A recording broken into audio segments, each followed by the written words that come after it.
नमस्कार दोस्तों, सत श्री अकाल, अस्सलाम वालेकुम। मेरा नाम है अभिषेक और स्वागत है आपका अभी की लिमिटलेस दुनिया में। तो दोस्तों आज आज का जो व्लॉग है वो एक और ट्रैवल व्लॉग होने वाला है। तो कहाँ जा रहे हैं हम? हम जा रहे हैं फ्रैंकफर्ट पहले, क्योंकि अशाफी से फ्रैंकफर्ट एयरपोर्ट का डिस्टेंस। उसके बाद फ्रैंकफर्ट से जाएंगे रीगा, लाटविया, और फिर लाटविया से पलंगा, लिथुआनिया। तो हम करीबन पहुंचेंगे रात के 1 बजे। वहाँ से हम फिर जाएंगे शिलूते, जो मिल्दा का एक छोटा सा विलेज है। तो जाने से पहले मैंने सोचा कि आप लोगों से बात कर लें, बता दें कि हम कहाँ जा रहे हैं, व्लॉग किस बारे में होने वाला है, और डिटेल्स इस व्लॉग की और ट्रैवलिंग की, कि क्या हम कैसे किस फ्लाइट से जा रहे हैं, कितना खर्चा हुआ, वो सब मैं आपको डिटेल बताऊँगा इस व्लॉग में ही आगे। और एक और चीज़, बहुत अच्छी टिप मैं आपको देना चाहता हूँ कि हम गाड़ी में जाएंगे फ्रैंकफर्ट एयरपोर्ट। अब आप बोलेंगे कि वहाँ से गाड़ी कैसे आएगी? हम पार्क गाड़ी करेंगे फ्रैंकफर्ट एयरपोर्ट पे। अब आप लोग ये सोच रहे होगे कि वो थोड़ा महंगा नहीं पड़ेगा? नहीं, हम 4 बंदे हैं और 4 बंदों की ट्रेन की टिकट हमें करीबन, मिल्डा के पास 50% डिस्काउंट वाला पास है, मेरे पास 25% डिस्काउंट वाला पास है, बान कार्ड जिसको कहते हैं, और मम्मी पापा के पास तो कुछ भी नहीं है। तो सब मिला के भी हमारी ट्रेन की टिकट एक तरफा वो पड़ती है 55 यूरोज़ के करीब। तो आना जाना हो जाता है 110 यूरो। गाड़ी से, क्योंकि मेरी इलेक्ट्रिक कार है तो चार्ज हो रखी है, तो 1 वे पूरा फ्री होगा ऑब्वियसली, और चार्जिंग मैंने ऑफिस से करी है तो वो फ्री होता है, तो मेरे लिए वो एक तरफा फ्री है। पर अगर हम वो भी ना कैलकुलेट करें, क्योंकि बाकी सब लोग जो हैं वो उनके पास इलेक्ट्रिक कार ना हो, तो अगर हम पेट्रोल का भी, जो अभी का प्राइस है 1.89 के हिसाब से भी कैलकुलेट करें, तो आना जाना 20-25 यूरोज़ में हो जाता है। मेरी गाड़ी की हॉर्स पावर 190 है और वो थोड़ा ज़्यादा कंज्यूम करती है बेंजीन, पर अगर आपकी हॉर्स पावर कम है, आपकी एफिशिएंसी अच्छी है, तो आपका 20 यूरो में तो आराम से हो जाएगा आना जाना। और पार्किंग हमें जो मिली है वो 50 यूरोज़ एक हफ़्ते की पार्किंग है, तो 70 यूरोज़ में हो गया। तो वहाँ भी हम 40 यूरो बचा रहे हैं। पर मेरे लिए इस टाइम पे पैसे वाला मैटर नहीं था, मेरे लिए ये था कि घर के बाहर ही गाड़ी खड़ी है, मम्मी को चलने में प्रॉब्लम है, हम ट्रेन स्टेशन तक जाएं, वहाँ तक हमारा दोस्त छोड़ देता, उसके बाद ट्रेन में बैठना, फिर ट्रेन से बाहर निकलना, फिर बान स्टेशन से टर्मिनल 1 की जो वॉकिंग है, और फिर टर्मिनल 1 से टर्मिनल 2 जाने का जो डिस्टेंस है, वो मम्मी उतना प्रॉब्लम होती मम्मी को चलने में, इसलिए हमने सोचा कि गाड़ी से ही जाते हैं। तो वहाँ पे पैसे भी बच रहे हैं, ऑब्वियसली वो एक बोनस फैक्टर है। पर सबसे अच्छी चीज़ ये है कि हम टर्मिनल 2 पे ही पार्क करेंगे। आप टर्मिनल 1 भी चूज़ कर सकते हैं, पार्किंग डिटेल्स मैं आपको बताऊंगा बाद में। तो आप टर्मिनल 1 पे भी पार्क कर सकते हैं, टर्मिनल 2 पे भी पार्क कर सकते हैं, और वहाँ से हमें शटल ले जाएगी। 10 किलोमीटर का डिस्टेंस है मेरे ख्याल से, शटल ले जाएगी, तो मम्मी का वॉकिंग सबसे मिनिमम होगा वहाँ पे, इसलिए हमने गाड़ी चूज़ करी। पर बोनस मिलता है एक तरह से कि आपका खर्चा भी बच रहा है।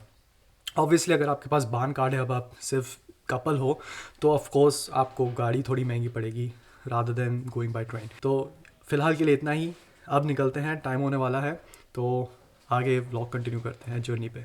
दोस्तों अब हम पहुंच गए हैं जहां पे हमने गाड़ी पार्क करी है एक हफ़्ते के लिए। तो जगह का नाम है, पीछे जैसे आप देख सकते हैं, एरोस्पेस, ठीक है। एक बात बता दूं, इनके गूगल रिव्यूज़ बहुत ही गंदे थे। मैं गूगल रिव्यूज़ हमेशा देखता हूं, इसलिए वो रिव्यूज़ बनाए जाते हैं, बहुत ही गंदे थे। और पर हमने बोला कि चलो एक बार ट्राई करते हैं। हम थोड़ा टाइम गैप लेके पहुँचे यहाँ पे, 3 घंटे पहले पहुँच गए हैं, क्योंकि लोगों के रिव्यूज़ थे कि यहाँ पे वेट बहुत करना पड़ता है, 30 मिनट 45 मिनट, और तब जाके शटल आती है एयरपोर्ट ले जाने के लिए। पर हमने बोला कि चलो, क्योंकि बहुत सस्ता है ये इसलिए शायद रिव्यूज़ भी गड़बड़ है। पर एनीवेज, तो ये 50 यूरो की पार्किंग थी और हमने हफ्ते के लिए पार्किंग कर दी है। और अब देखते हैं कि कितना टाइम लगाते हैं। मैं भी रिव्यू देख रहा हूँ कैसा लगता है, फिर मैं आप लोगों को बताता हूँ। अभी फ़िलहाल एरो पार्क सर्विस में हम बैठे हैं एरो पार्क, या यूट्यूब या और देखते हैं कितना टाइम ये लेते हैं। वो रिव्यूज़, मतलब बहुत लोगों के रिव्यूज़ थे, तो हमारा एक्सपीरियंस अब देखते हैं कैसा रहता है। हो सकता है वो रिव्यूज़ से सीखे हों, क्योंकि वो सारे रिव्यूज़ 2-2 साल पुराने थे। आई होप कि ये वो रिव्यूज़ पढ़ते हैं और सीखे हों कुछ। पर एनीवेज, मैं देख रहा हूँ कि गाड़ियाँ बहुत सारी खड़ी हुई हैं यहाँ पे, पार्क हुई हैं। जैसा आप देख सकते हैं, बहुत सी गाड़ियाँ हैं यहाँ पे, ये सारी पार्क हुई हैं। सब पे कैंसाइशन है, यानी कि नंबर प्लेट, एक जर्मन वर्ड बता रहा हूँ, नंबर प्लेट कैंसाइशन कहते हैं उसको। तो सब पे है और सब पे लिखे हुए हैं, तो इसका मतलब वो प्राइवेट गाड़ियाँ ही हैं। तो कह नहीं सकते कि इनकी अपनी खड़ी हुई हैं ऐसी शो के लिए ठीक है। तो पार्क हुई हुई हैं, तो इसका मतलब लोग अभी भी आ रहे हैं, पार्क कर रहे हैं। तो इतना अभी के लिए, बाद में एयरपोर्ट पहुंच के आगे कंटिन्यू करते हैं। तो दोस्तों अब हम फाइनली पहुंच गए हैं फ्रैंकफर्ट एयरपोर्ट और arrow park service parking service की जो है उसके मैं रिव्यूज़ की बात करता हूं। तो हमारा तो एक्सपीरियंस बहुत अच्छा रहा। शटल जो रिव्यूज़ में मैंने पढ़ा था कि वो वहाँ पे जहाँ पे आप पार्क करते हो वहाँ से 30 to 40 मिनट्स का वेट करवाते हैं, तब जाके शटल आती है और फिर शटल आपको एयरपोर्ट ले जाती है, टर्मिनल 1 या टर्मिनल 2 जो भी आपका टर्मिनल है। पर हमें उस बंदे ने बोला, जैसे ही हम पहुँचे उसने चाबी ली, चाबी आपको देनी पड़ेगी, ठीक है, जब तक आप बाहर हो तो चाबी आपको उतने टाइम तक देनी है, चाबी उन्हीं के पास रहेगी। तो हमें उस बंदे ने बोला कि 7 से 8 मिनट लगेंगे और एग्जैक्ट 7 और 8 मिनट्स के बीच में ही शटल आ गई और वहाँ से 10-12 किलोमीटर का डिस्टेंस है। तो वहाँ से हम 15 मिनट में पहुँच गए टर्मिनल 2। तो हमारा एक्सपीरियंस तो यार बहुत अच्छा रहा, ये मेरा अपना ओपिनियन है। रिव्यूज़ मैंने जैसे बताया बहुत से रिव्यूज़ थे कि रिव्यूज़ ज़्यादा जो बुरे थे वो सिर्फ इसी को लेके थे कि वहाँ पे टाइम वेट बहुत करवाते हैं और उनसे पूछो तो हर मिनट में बोलते हैं कि 5 मिनट और 5 मिनट और, वही जो हमारा देसी स्टाइल है। तो मेरा एक्सपीरियंस तो बहुत अच्छा रहा और जैसा मैंने बताया कि हम 4 बंदे थे तो हमारे लिए पार्क करना गाड़ी ही सबसे कन्वीनियंट था और सबसे टाइम सेविंग और कॉस्ट सेविंग था, तो इसलिए हमने वही ऑप्शन लिया। बस ये आपको बताना था जो सर्विस थी, तो सर्विस हमारे ओपिनियन में बहुत अच्छी थी। अब यार बहुत से सिचुएशंस होती हैं कि हो सकता है बंदा अलग हो वहाँ पे उस टाइम पे जिनके वजह से रिव्यूज़ गंदे आए, या फिर बहुत सी सिचुएशंस होती हैं, फॉर एग्ज़ाम्पल टाइम ऐसा हो कि बहुत सी फ़्लाइट्स उस टाइम पे जा रही हों या बहुत से लोग हों वेटिंग में, तो हो सकता है टाइम लग गया हो। पर एनीवेज़ हमारा एक्सपीरियंस अच्छा था और ये मैं आप लोगों के साथ शेयर करना चाहता था। डिटेल्स मैं आपको देता हूँ वीडियो में आगे जाके। अब बस हम गेट की तरफ जा रहे हैं चेक इन करने के लिए और फिर रीगा पहुँच के ब्लॉग को आगे बढ़ाते हैं।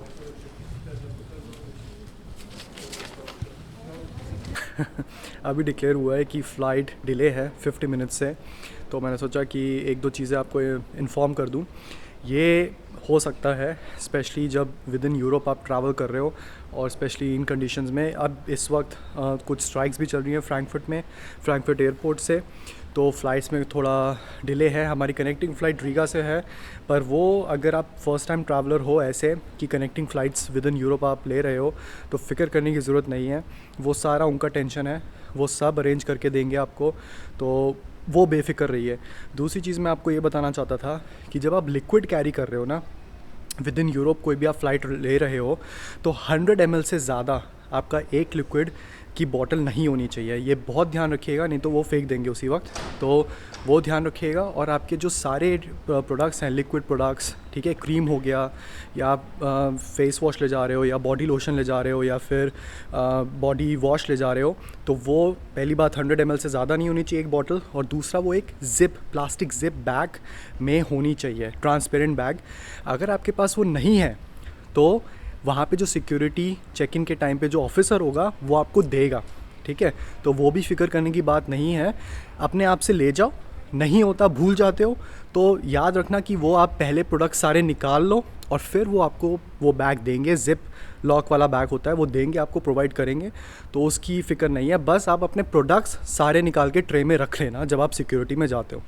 तो मैं सोचा एक इन्फॉर्मेशन दे दूं, वैसे तो वेबसाइट पे मिल जाती है पर लोग भूल जाते हैं, और अगर ये व्लॉग देख रहे हैं तो उनका फ़ायदा है तो फ़ायदे की बात तो करनी चाहिए ना यार। तो एनीवेज़ अब मैं जा रहा हूँ चेक इन, मम्मी पापा के साथ बैठता हूँ थोड़ा, क्योंकि फ़्लाइट डिले है तो उनके लिए कुछ खाना पीना पकड़ लेते हैं। और ये ध्यान रखिएगा कि ऑफ़ कोर्स एयरपोर्ट पे आपको सब चीज़ें 2-3 टाइम्स मोर एक्सपेंसिव मिलेंगी। पानी की बॉटल एक 300 ml की 3 यूरो की मिलती है, तो वही आपको बाहर 1-1.5 यूरो की मिल जाती है वो, तो ध्यान रखिएगा। एनीवेज़ अब रीगा में मिलते हैं। Ready for check in. कितना खाओगे और पूछ रहा हूँ मैं इसको कहाँ डालना है? मम्मा भी लगी पड़े। बाय नहीं करना, अभी जा रहे हैं हम। बोर्डिंग जल्दी जाओ।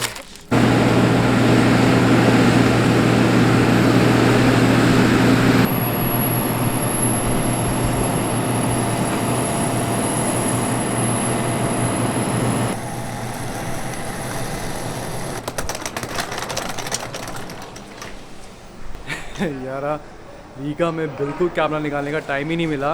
हुआ क्या मैं आपको बताता हूँ। फ़्लाइट हमारी 50 मिनट डिले थी जैसे मैंने बताया था, जब तक फ़्लाइट लैंड हुई सारे पैसेंजर्स निकले, उसके बाद वो 15 मिनट करीबन हो गया।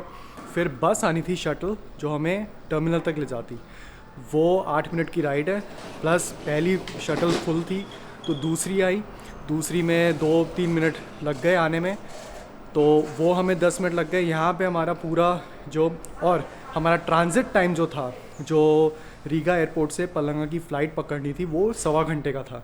यहाँ हमारा पूरे 1.25 घंटे ख़त्म।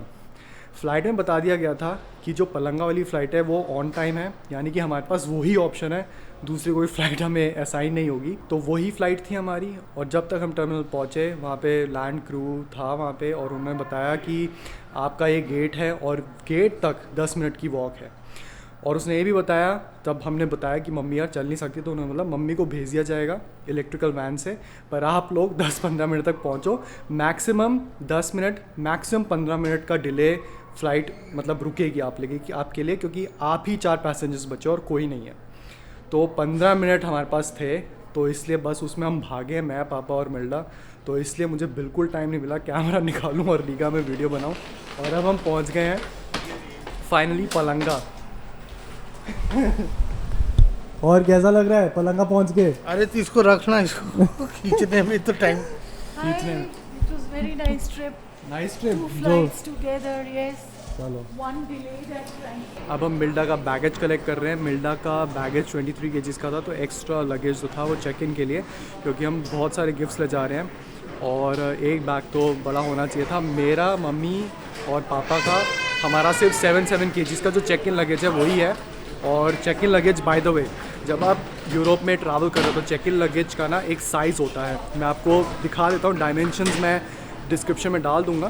तो जैसा आप देख सकते हो, ये जो नॉर्मल चेक इन लगेज का साइज़ होता है ना, यही होना चाहिए आपका चेक इन लगेज का साइज़, इससे बड़ा ना रखिए, क्योंकि वो मेजर भी करते हैं कभी कभी, तो ये ध्यान रखिएगा। तो बस अब हम बैगेज का वेट कर रहे हैं, कलेक्शन का।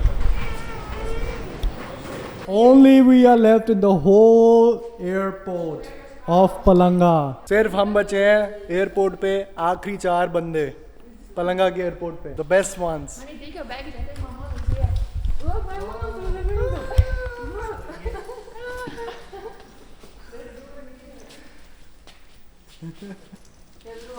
तो दोस्तों पहुंच गए हैं अब इनके घर। बड़ी नींद आ रही है, सुबह के 3 बजे हुए हैं। आज का व्लॉग यहीं ख़त्म करते हैं और फिर मिलते हैं अगले व्लॉग में। ये सुन लिया, गो टू स्लीप। तो बस अब हिम्मत ख़त्म हो गई है। 12 घंटे हो गए हमें, क्योंकि हम सुबह भी कहीं और घूम रहे थे, तो बस अब हिम्मत ख़त्म है। तो ख़त्म करते हैं, मिलते हैं अगले व्लॉग में। तब तक के लिए खुश रहे, आबाद रहिए, शब्बा खैर।